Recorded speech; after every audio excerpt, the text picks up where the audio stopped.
خودش آخشیدگی باشه. معنای آخ چی است؟ معناش پدر مادر اگر از شما ناراضی شود شما آق هستید.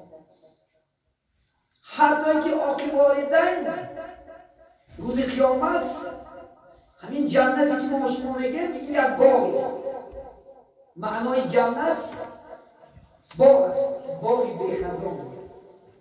همین بوی هوای تا 500 سال نه راه زده نیستند. ولی ما جنت در اومده تا 500 سال نه بوی جنت رسیده نیستند. برای آقی والدین بوی جنت حرام است. ولی جنت ما بوی جنت حرام است. ولی شما خدا خواهد عزیزانی من امروز خدا دولت رو داده، الحمدلله سعادت رو داده، امروز پولدارت کرده، مالدارت کرده، خدا خواهد صاحبی خدا خواهد ماشینت کرده، دیگر کرده، این باعث فخر نیست. برای همین این ماشین عطا که خدمت عطا بیاد تاکید در نموده مونده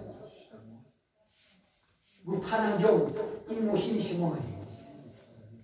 مادر جان این ماشین در چی من خریدار میشم با پول من این ماشین شماه. دید و یا برد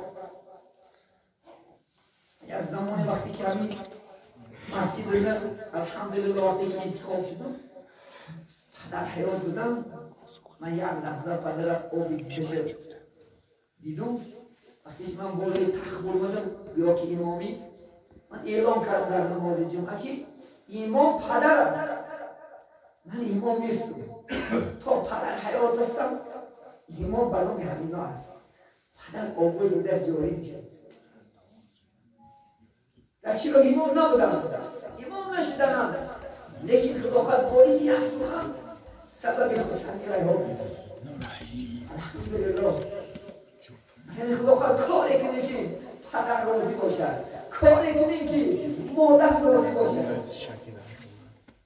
شما تصور کنید زن یافتن ممکن، مال یافتن ممکن، فرزند یافتن ممکن، ماشین یافتن ممکن، خانه یافتن ممکن، در یافتن ممکن، یکی پدر یافتن مشکل است، مادر یافتن مشکل است. شاعر میگه مردم میگن امک بجای پدر است، نفهمدم نکنه جای پدر دیگره. مردم میگن خاله بجای مادر است، نفهمدم نکنه جای مادر دیگره. خاله مادر نمیشه چون یک شب در حال شما جمهوری نیست یا امک به حالت خودش است، لیکن از روی نقطه نظر شرعی وای پدر رول مادری بازی میکند. لیکن افسوس که یک شب در حال نجمونده اون مهری که مادر شما نمیتید، اون مهری که پدر میتید وای داده نمیتونم برادرم. این خدا خواهد امروز حیات هستن این بختی نمیشم است. پیغمبر کسانی هستند که دو جنت دارند، کسانی هستند که یک جنت دارند.